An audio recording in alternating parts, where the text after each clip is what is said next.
This channel does not promote any violent, harmful, or illegal activities. All content provided by this channel is meant for an educational purpose only. Brought to you by Agilus Diagnostics. নিজেকে test করতে থাকুন।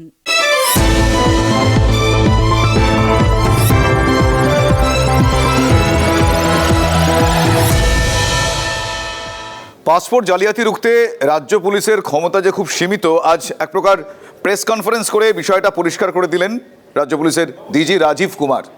তিনি বিদেশ মন্ত্রকের যে guideline, মানে passport verification সংক্রান্ত যে গাইডলাইন, সেই গাইডলাইন তিনি পড়ে শোনালেন। ফলে এক্ষেত্রে প্রশ্ন উঠছে, এই যে সাম্প্রতিককালে এত জাল পাসপোর্ট, জঙ্গিদের জন্য পাসপোর্ট, এগুলো যে জানতে পারা যাচ্ছে, এগুলো যে সামনে আসছে, দায় কার? কার আটকানোর কথা? কে আটকাতে পারছে না? এই প্রশ্নগুলো আরও একবার তুলে দিয়ে জল্পনা এক প্রকার তিনি উস্কে দিলেন। শুধু তাই নয়, রাজনৈতিক তরজাও কিন্তু এক্ষেত্রে বাড়ল।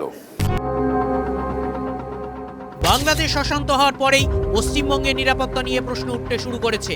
জঙ্গি ধরা পড়ছে রাজ্যে, জাল পাসপোর্ট চক্রের পর্দাফাঁস হয়েছে, রাজ্য পুলিশের নজরদারি নিয়ে প্রশ্ন উঠতে শুরু করেছে।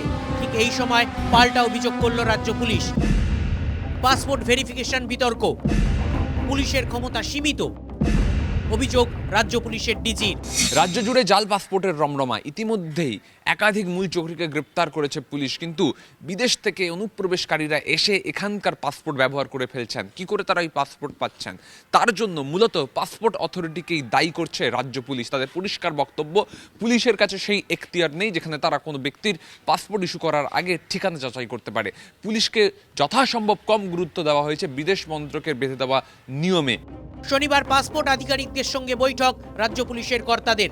সেখানেই ধরা পড়েছে মারাত্মক গাফিলতি। বিদেশ মন্ত্রকের গাইডলাইনে ফাঁক। আবেদনকারীর বাড়ি গিয়ে ভেরিফিকেশন করা যাবে না, আবেদনকারীকে থানাতেও ডাকা যাবে না। পুলিশের দাবি, গাইডলাইনে তাই লেখা রয়েছে। The police authorities are not required to verify the address of the applicant. There is no need for the police authorities to meet the applicant and get his or her signature on the PVR, that is police verification report. Document verification is being done at the PSK/POPPSK, and the police authorities are not required to re-verify them unless specifically requested by passport office. So this maybe this was done to make the passport process easier. We have written to them, we are actively pursuing that this needs to change. Police তদন্ত করে দেখেছে জাল পাসপোর্টকারীরা অনলাইনে থানার নাম ও বাড়ির ঠিকানা ইচ্ছে মতো দিয়ে দিচ্ছে এবং নিয়মের ফাঁক গলে পাসপোর্ট তৈরি করে নিচ্ছে। পুলিশ সিদ্ধান্ত নিয়েছে এবার থেকে তারা আবেদনকারীর ঠিকানায় গিয়ে যাচাই করে দেখবেই। Officers have redesigned the system. We are ensuring that at the police station, at the local level, it's not only the DIB which does the verification. There will be a bigger role being envisaged for the local police station also and the senior officers also. In the new scheme of things, the superintendent of police will personally take interest and ensure that whatever verification goes, they have cleared all the required things. এদিকে রাজ্য police বিদেশ মন্ত্রকের বিধির দিকেই আঙুল তোলায় শুরু হয়েছে রাজনৈতিক তরজা। কসবাতে যে পাসপোর্ট অফিস, সেই অফিসে যদি আপনি যান, দেখতে পাবেন কিভাবে বাংলাদেশি মুসলমানরা তারা কিভাবে সমস্ত জাল করছে, এবং এর এপিসেন্টার হচ্ছে তৃণমূলের পঞ্চায়েত পৌরসভা। তারা রেসিডেন্সিয়াল সার্টিফিকেট দিচ্ছে বলেই পাসপোর্টগুলো তৈরি হচ্ছে। ঘটনাটা হচ্ছে পুলিশ ভেরিফিকেশন পাসপোর্টের জন্য, মানে শুধুমাত্র অ্যাড্রেস ভেরিফিকেশন নয়, অ্যাড্রেস ছাড়াও একজন ব্যক্তির এন্টায়ার ব্যাকগ্রাউন্ড চেক করেই তার পাসপোর্ট হয় অথবা হয় না। তার নামে কোনো পুলিশ কেস ছিল কিনা, কোনো পেন্ডিং চার্জশিট রয়েছে কিনা, সে জেল খেটেছে কিনা, কনভিক্টেড কিনা। অতএব দুজনের মধ্যে কোঅর্ডিনেশন নেই এবং দায়ী দুজনেই, রাজ্য এবং কেন্দ্র। এর থেকে পালিয়ে কেন্দ্রীয় সরকারও যেতে পারবে না, রাজ্য সরকারও যেতে পারবে না। পুলিশ ভেরিফিকেশন দিচ্ছে টাকা নিয়ে, অতএব এর জন্য দায়ী মমতা ব্যানার্জি। এবং এইভাবে কেউ দায় এড়াতে পারে, কেউ নিজের গাফিলতি ঢাকতে পারে, কিন্তু তার মূল্য দিতে হবে তার পরিবার সহ আমাদের সবার পরিবারকে, আমাদের সবার আপনজনকে। আমরা যেমন পার্থেনিয়ামকে নির্মূল করেছি, বিষাক্ত গাছ, এদেরকে কি করে সাফ করতে হয়, এই জঙ্গিবাদ, মৌলবাদ, বাংলাদেশের রোহিঙ্গা মুসলমান, false Aadhaar card, false EPIC card, false passport, একদম পরিষ্কার করে দেবো আমরা। দোষ কার সেই তর্কের মীমাংসা হয়তো কোনোদিনই সম্ভব নয়, তবে কেন্দ্র ও রাজ্য দায় ঠেলাঠেলির প্রতিযোগিতায় ব্যস্ত থাকলে জাল পাসপোর্টকারীরা সেই ফাঁক গলে আরও কিছু পাসপোর্ট তৈরি করে ফেলতে পারে।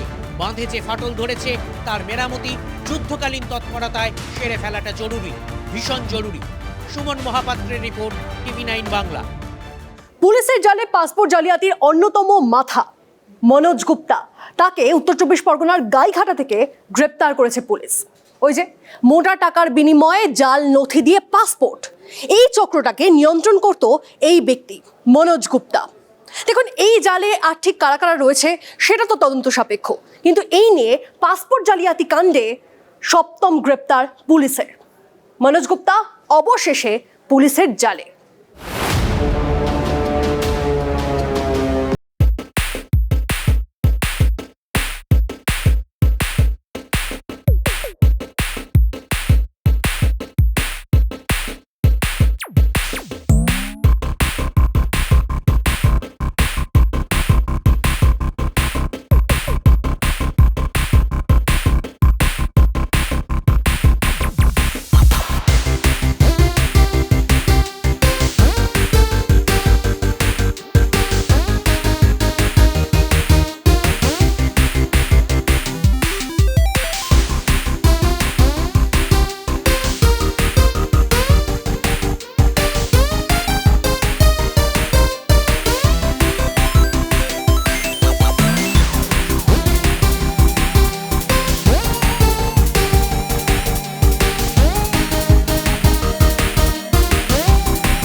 প্রতিদিন নিজেকে টেস্ট করতে থাকা উচিত, কারণ টেস্ট করেই মানুষ ফিট থাকতে পারে। তাই যখন হেলথ টেস্টের কথা আসে তখন আমি ভরসা করি India's largest diagnostics company Agilus diagnostics. নিজেকে টেস্ট করতে থাকুন। রাজ্যে অনুপ্রবেশ নিয়ে কেন্দ্র রাজ্য দায় ঠেলাঠেলি চলবে, তার মধ্যেই নজরদারিও বাড়ছে, কারণ সীমান্তবর্তী গ্রামে বসছে সিসিটিভি। আর ভুট্টা চাষ, তাতেও এবার কোপের কথা জানা যাচ্ছে। কিন্তু এতে ঠিক কী যুক্তি দিচ্ছে বিএসএফ, শুনুন। ছয়ঘরিয়া উত্তর 24 পরগনার প্রান্তিক এলাকার একটি পঞ্চায়েত, কিন্তু সিসিটিভি সংখ্যায় মহানগরের যে কোনো পাড়াকেও হারিয়ে দিতে পারে। অন্তত 50টি সিসি ক্যামেরা বসানো হয়েছে গ্রাম জুড়ে। কেন? উত্তর একটাই, গ্রাম থেকে বাংলাদেশ সীমান্ত বড়জোর 1 কিলোমিটার। সেই পেট্রাপোল সীমান্তই মাথা ব্যথা। ওপার থেকে জঙ্গি বা অনুপ্রবেশকারী ঢুকে যাতে নাশকতা ঘটাতে না পারে, তার জন্যই নিজেদের খরচে সিসিটিভি বসিয়েছে পঞ্চায়েত। আমাদের পার্শ্ববর্তী প্রতিবেশী দেশে একটা অশান্ত পরিবেশ, সেই জন্য আমাদের মাননীয় মুখ্যমন্ত্রী বলেছেন যে মানে বাইরের দেশ থেকে এখন এই মুহূর্তে যেন জঙ্গিরা অনুপ্রবেশ না করতে পারে, সেটা খুব কড়া করে করা হচ্ছে। বাড়তি নজরদারিতে খুশি বাসিন্দারা। ছয়ঘরিয়া গ্রাম পঞ্চায়েত উদ্যোগেই এই ক্যামেরা লাগানো হয়েছে।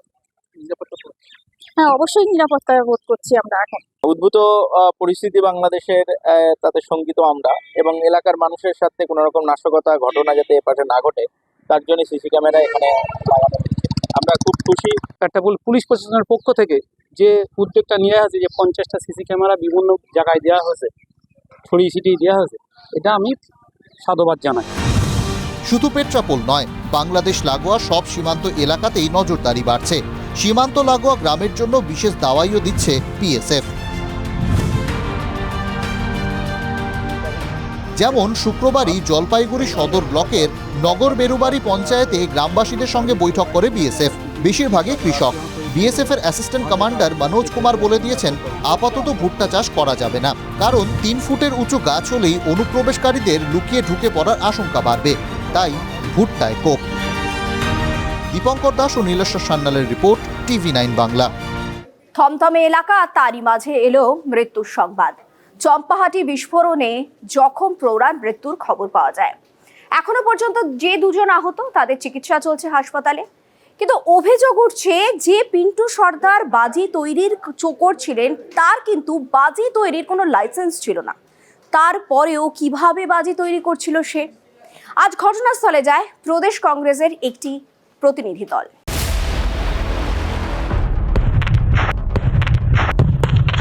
আবার মারণবাজির কারবার কাটল প্রাণ। চম্পাহাটি গ্রাম পঞ্চায়েতের হারাল গ্রামের সর্দার পাড়ায় বিস্ফোরণ। বাজি বিস্ফোরণে ব্যবসায়ী পিন্টু মণ্ডলের বাড়ি পুড়ে ছাই। অগ্নিদগ্ধ পিন্টু মণ্ডল, শুভঙ্করী সর্দার ও ভক্তি সর্দার। স্থানীয়দের দাবি, সামনেই নববর্ষ, তাই পিন্টু ঘরে বাজি তৈরি করছিলেন। তার বাড়িতে রান্নার গ্যাসের সিলিন্ডার লিক করে বিস্ফোরণ ঘটে।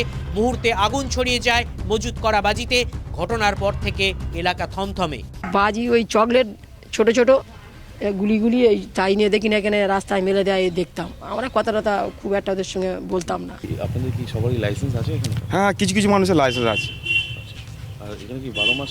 হ্যাঁ, 12 মাসই বাজি তৈরি হয়। অভিযোগ, দমকল ঘটনাস্থলে আসেনি। স্থানীয় মানুষ আগুন নেভান। বেআইনিভাবে বাজি তৈরির অভিযোগ পিন্টুর বিরুদ্ধে। লাইসেন্স ছাড়া কিভাবে বাজি তৈরি করছিলেন পিন্টু? এই প্রশ্ন তুলে শাসক দলকে তুলোধনা বিরোধীদের। কারখানার তো লাইসেন্স নেই, কারখানা চলে সব জায়গায়। মুখ্যমন্ত্রী কী সব করেছিলেন, আলাপন বাবুর নেতৃত্বে কমিটি ইত্যাদি। সরকারকে জিজ্ঞেস করুন। সরকার ঘুমাচ্ছে, শীত পড়েছে। আনরেজিস্টার্ড বাজি কারখানাগুলোয় সারা বছর তৃণমূল কংগ্রেসের বোম তৈরি হয়, ওখানে বেআইনি বোমা তৈরি হয়, এবং সেইটা হতে গিয়ে মাঝে মধ্যে এই ধরনের বিস্ফোরণগুলো ঘটে। কৃষিকে যদি এখানে ভালো করে ডেভেলপ করা যেত, তাহলে এখানকার মানুষেরা এই প্রফেশনের সঙ্গে যুক্ত হতেন না। প্রত্যেক বছর এখানে এক একজন করে মানুষ মারা যাবে, আর সরকার দেখবে, পঞ্চায়েত দেখবে। পুলিশ সূত্র থেকে জানা যাচ্ছে এই পিন্টু সর্দারে কিন্তু শুধুমাত্র ক্যাকাস তৈরির লাইসেন্স ছিল না, শুধুমাত্র সেলিং লাইসেন্স ছিল। তাহলে কিভাবে সে এই বাজি তৈরি করছিল সেটা নিয়ে কিন্তু উঠছে প্রশ্ন, এবং স্থানীয় মানুষজনের বক্তব্য, কোনো রকম অগ্নি নির্বাপক ব্যবস্থা কিন্তু ছিল না এই কারখানায়। কখনো এগরা, কখনো বজবজ কিংবা মহেশতলা, কখনো আবার দত্তপুকুর। গত কয়েক বছরে রাজ্যের নানা প্রান্তে বেআইনি বাজি মজুত করায় বিস্ফোরণের ঘটনা ঘটেছে। আর কবে বাজি কারখানার ক্লাস্টার তৈরি হবে, কবে বন্ধ হবে, ঘরে ঘরে অবৈধ বাজি তৈরির কাজ, উঠছে প্রশ্ন। চম্পাহাটি থেকে অভিজিতের সঙ্গে সৌভিক সরকার, TV9 বাংলা। আগামীকাল সন্দেশখালী যাচ্ছেন মুখ্যমন্ত্রী মমতা বন্দ্যোপাধ্যায়। বসিরহাট কেন্দ্রে লোকসভা নির্বাচনে তৃণমূল কংগ্রেস জয় পেলেও আমরা জানি যে এই সন্দেশখালীতে পিছিয়ে ছিলেন তারা। হাজী নুরুল ইসলামের মৃত্যু হয়েছে, উপনির্বাচনের দিন ঘোষণা এখন সময়ের অপেক্ষা, আদালতে মামলা ঝুলে রয়েছে বলে। এ কারণেই কি মুখ্যমন্ত্রী তথা তৃণমূল সুপ্রিমো এই সময় সন্দেশখালীতে গিয়ে সেখানকার মানুষজনের মন জয় করতে চাইছেন বা বুঝতে চাইছেন? যদি সেটাই হয়ে থাকে, উল্টো প্রশ্নটাও কিন্তু এক্ষেত্রে উঠে আসবে। সেটা হলো, সন্দেশখালীর মানুষজন এই সময়ে দাঁড়িয়ে, এই কঠিন সময়ে দাঁড়িয়ে মুখ্যমন্ত্রীর কাছে কি চাইছেন বা কি চাইবেন, সেটা কাল একটু আন্দাজ পাওয়া যাবে। 30 তারিখ বেলা 1টায় আমার অফিসিয়াল প্রোগ্রাম সন্দেশখালী থাকবে। বছরের শুরুতে উত্তপ্ত হয়ে উঠেছিল সন্দেশখালী, তোলপাড় হয়েছিল রাজ্য রাজনীতি। লোকসভা ভোটেও ইস্যু হয়েছিল সন্দেশখালী, খোদ প্রধানমন্ত্রীর মুখে উঠে এসেছিল এই দ্বীপাঞ্চলের প্রসঙ্গ। বছরের শেষ লগ্নে আপাত শান্ত সেই সন্দেশখালীতেই যাচ্ছেন মুখ্যমন্ত্রী। সেখানে বিভিন্ন সরকারি প্রকল্পে সাহায্য প্রদান করবেন তিনি। এটাই সন্দেশখালীর পাত্রপাড়া, আর এই পাত্রপাড়া থেকে দেখা যাচ্ছে মুখ্যমন্ত্রীর সভা। ওই সভাস্থলে মুখ্যমন্ত্রী সভা করবেন, কিন্তু সন্দেশখালী যখন উত্তপ্ত হয়েছিল সব থেকে গর্জে উঠেছিল এই পাত্রপাড়ার মানুষেরা। তারা মনে করছেন 1 বছর ধরে কেন মুখ্যমন্ত্রীর সময় হলো না, এই নিয়ে তারা যেমন প্রশ্ন তুলছেন, আবার কেউ কেউ বলছেন মুখ্যমন্ত্রী আসবেন, তিনি তার প্রশাসনিক কাজ করবেন, প্রশাসনিক বৈঠক সারবেন, তারপর চলে যাবেন। কিন্তু সন্দেশখালীর মানুষের জন্য কি হবে? সন্দেশখালীর মানুষের সঙ্গে তো তিনি কথা বলবেন না, সেই কর্মসূচি তো তার তালিকাতে নেই। বক্তব্য দিয়ে উনি বেরিয়ে যাবেন, তা গ্রামের মানুষের সমস্যাটা কি করে উনি শুনবেন, সেটাই হচ্ছে চিন্তার বিষয় এখন। আর আমাদের প্রথম থেকে এ পর্যন্ত আমাদের মাননীয় মুখ্যমন্ত্রীর প্রতি ভরসা আছে, কিন্তু এখানে যা ঘটনা ঘটে গেলে একটু আগে আসলে ভালো হতো। আমাদের মনে হচ্ছে যেটা যখন বিপদের সময় এলো না, এখন আসে আমাদের কোনো, উনি এসে এখন নিরাপদ হবে কি না ওটা তো ভবিষ্যতের কথা, এখন কি করে বলবো। সন্দেশখালীর মানুষের প্রত্যাশা ছিল দিদি আসছেন, এটাই যথেষ্ট। আক্ষেপ, আশা আকাঙ্ক্ষার দোলাচলের মধ্যে উকি দিয়ে যাচ্ছে সেই বহিরাগত বিতর্ক। যারা মুখে মাস্ক পরে পরে ছবি তুলছে, ধরাও পড়েছে বিজেপির কর্মী, কিভাবে তারা বাইরে থেকে নিয়ে এসে একটা এলাকাকে অশান্ত করার চেষ্টা করেছে। মুখ্যমন্ত্রী তিনি বলেছিলেন যে এই সব মানুষজন নাকি বহিরাগত, তারা বারবার এই বিষয়ে প্রতিবাদ জানিয়ে এসেছেন। অবশেষে মুখ্যমন্ত্রী আসছেন, কিন্তু তাদের যেই ক্ষোভ রয়ে যাচ্ছে। আপনাদের বহিরাগত বলা হয়েছিল, তো সেটা নিয়ে এখন আপনাদের কি মনে হয়? মুখ্যমন্ত্রী তো আসছেন, উনি যদি মনে করেন যে আমার এই কথাটা বলা সত্যিকারের ঠিক হয়নি, তাহলে আমাদের দুঃখটা কিছুটা মোচন হবে। উনি তো বলেছিল আসবো, কিন্তু এই এসেছে, এবার এসে দেখুক ওনার আমাদের যে কি ভাবমূর্তি, উনি একটু দেখুক, দেখে কি চিন্তা ভাবনা করে।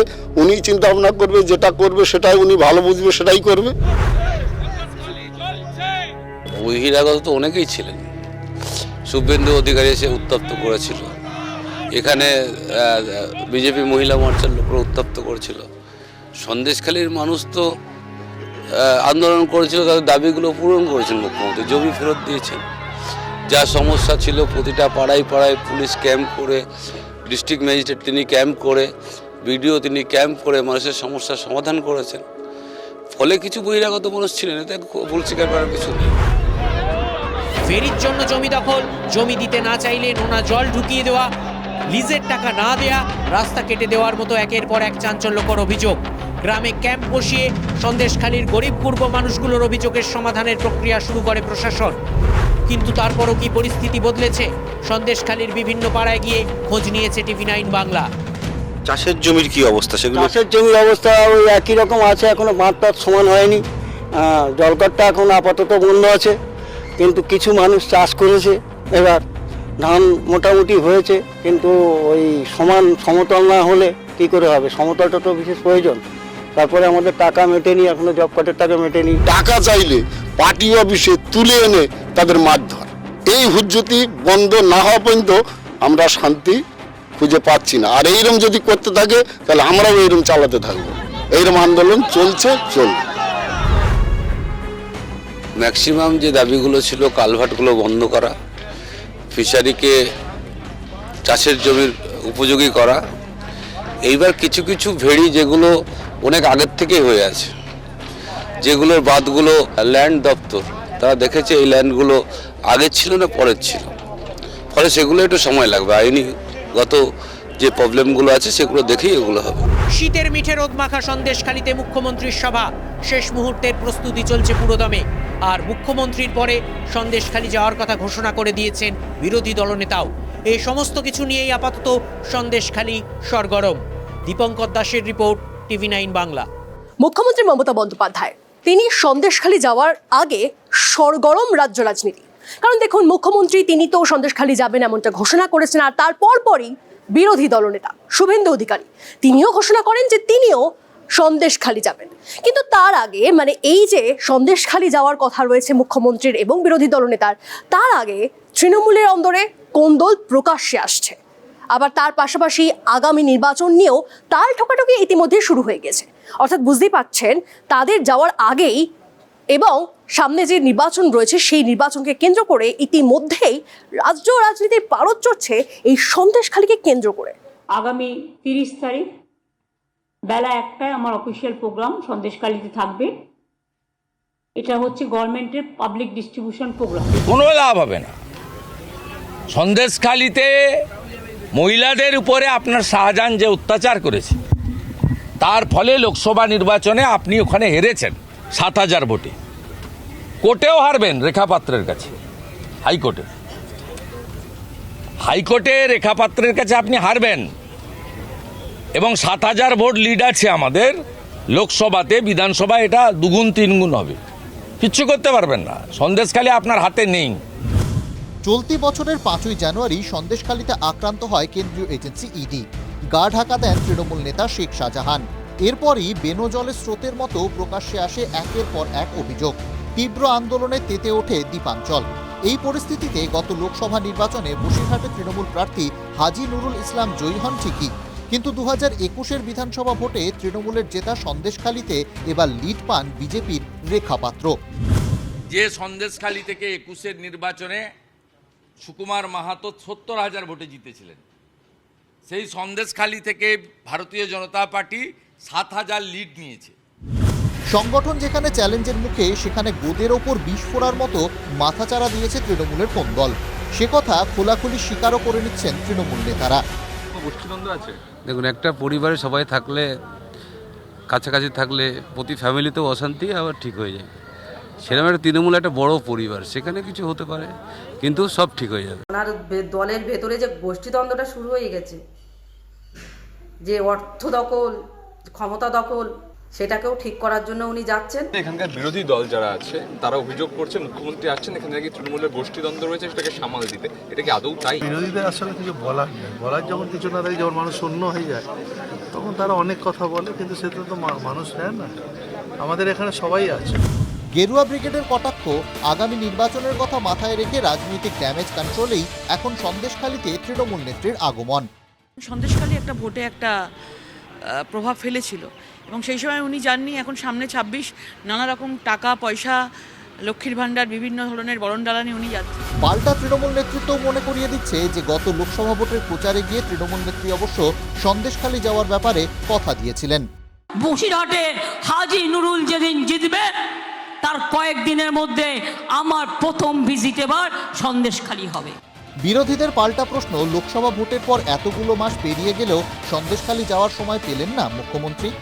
সন্দেশখালীতে যখন মানুষ হাপিত্তেশ করছিল যে মুখ্যমন্ত্রী কোথায়, আমরা আক্রান্ত, পিঠে বানাতে হচ্ছিল রাত্রেবেলা গিয়ে মহিলাদের, তখন কেউ মুখ্যমন্ত্রীকে খুঁজে পায়নি। হাজি নুরুল ইসলামের মৃত্যুর কারণে বসিরহাট লোকসভায় উপনির্বাচন, তবে দিনক্ষণ এখনো ঘোষণা হয়নি। তার আগে সন্দেশখালীর সভা থেকে মুখ্যমন্ত্রী কি বার্তা দেন তা নিয়েই চলছে চর্চা। Bureau report, TV9 Bangla. 9 দিন পর 214 ঘন্টার রুদ্ধশ্বাস যুদ্ধই বলা যায় একে।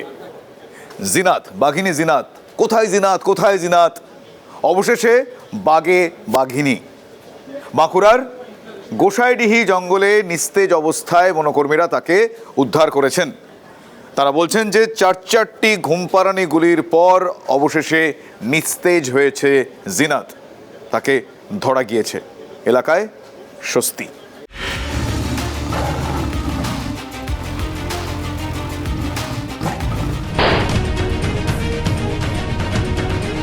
অবশেষে বাঘবন্দি, শালের জঙ্গলে সেই ডোরাকাটা বাঘে মানুষে নাটকীয় লুকোচুরির পর 9 দিনের মাথায় জালে জিনাত, তাকে ধরতে নামাতে হলো বুলডোজারও।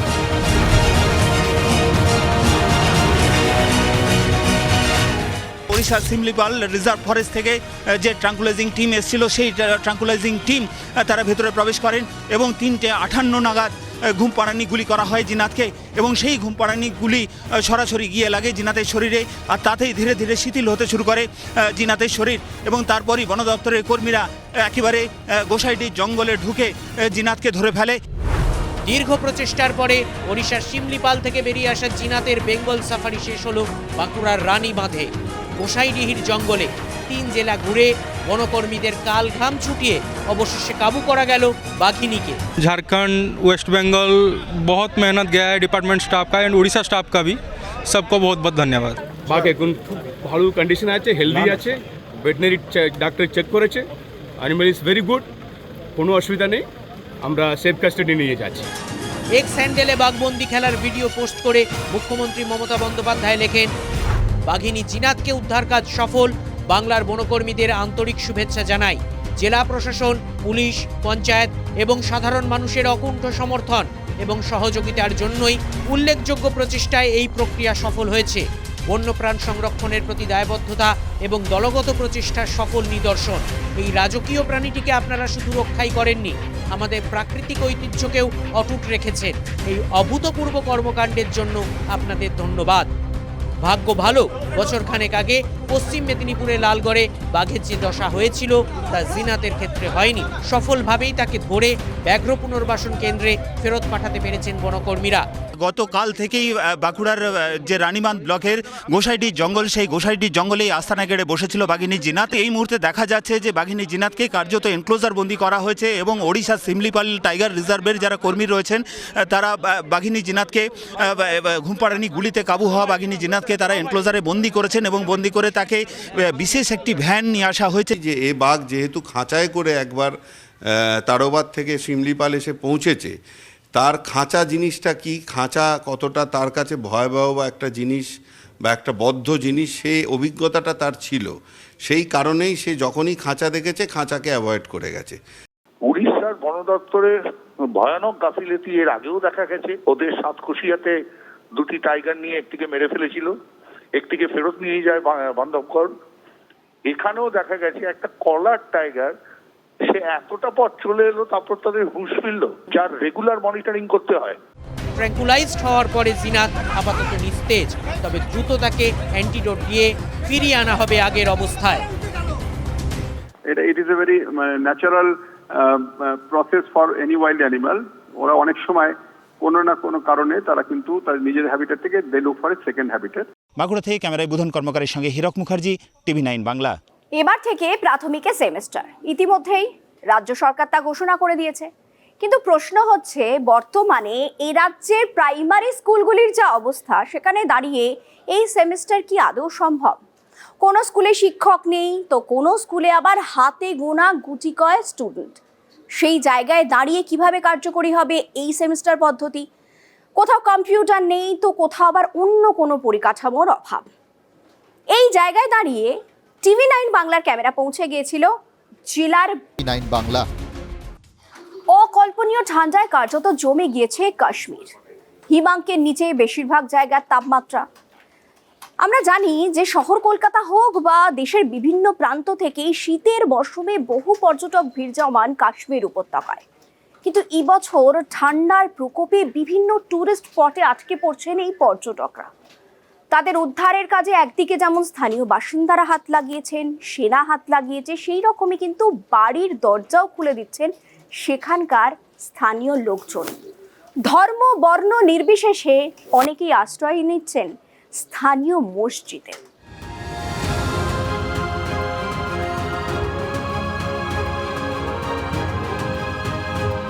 হিমাঙ্কের অনেক নিচে তাপমাত্রা, বছরের শেষে বরফের সাদা চাদরে ঢেকেছে ভূস্বর্গ। कश्मीर घाटी में काफ़ी समय से जिस बर्फबारी का इंतज़ार चल रहा था वो आखिरकार शुक्रवार देर दोपहर से शुरू हुई। সোনমার্গ, গুলমার্গ, পেহেলগাঁও, বারামুলা সহ কাশ্মীরের বেশিরভাগ এলাকায় এখন বরফের তলায়। বেড়াতে গিয়ে তুষার বৃষ্টি চাক্ষুষ করে তাই আনন্দে আত্মহারা পর্যটকরা। अच्छा एक्सपीरियंस स्नो तो देखो बेस्ट है। मैं फर्स्ट टाइम मैंने स्नो देखी, कभी अब से पहले मैंने कभी बर्फ़ देखी भी नहीं थी लाइफ में अपनी, तो फर्स्ट टाइम जो है स्नो देखने का बहुत अच्छा एक्सपीरियंस रहा। আনন্দ যেমন রয়েছে তেমন দুর্ভোগও রয়েছে। লাগাতার তুষারপাতের জেরে কাশ্মীরের একাধিক হাইওয়ে সহ ছোট বড় রাস্তা বন্ধ হয়ে গিয়েছে। বিপাকে পড়েছেন বহু পর্যটক। তাদের উদ্ধার করে মসজিদে থাকার ব্যবস্থা করেছেন স্থানীয়রা। हम लोग जा नहीं पा रहे थे, कुछ सूझ नहीं रहा था। आप लोग भगवान बन के आए, हमारी सेवा करी, हमें आश्रय दिया, हम लोग यहाँ पे सेफ हैं। हमने रात में मस्जिद में शेल्टर दिया, हमारा आगे भी कोई दिक्कत नहीं मैसेज जाएगा। रात के 11:45 का टाइम हो गया है, तो हमारी रिक्वेस्ट सभी टूरिस्ट जो भी यहाँ पे फंसे हुए हैं उनसे हमारी यही रिक्वेस्ट है कि वो आइए और हमारे पास फ्री अकोमोडेशन लीजिए और हमारे पास खाना सब कुछ अवेलेबल है।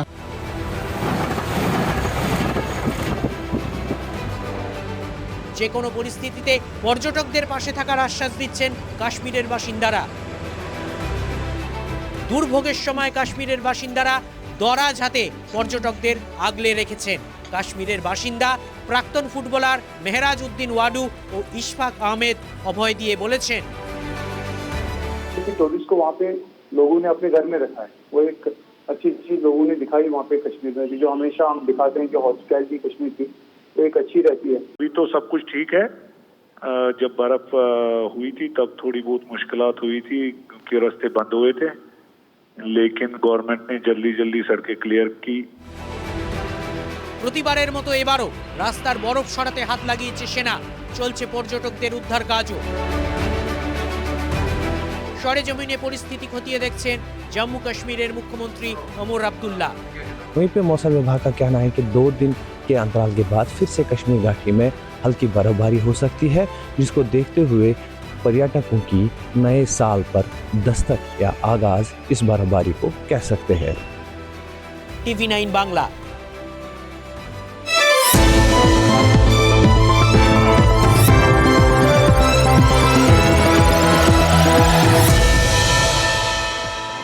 ব্রট to you by Agilus diagnostics. নিজেকে টেস্ট করতে থাকুন।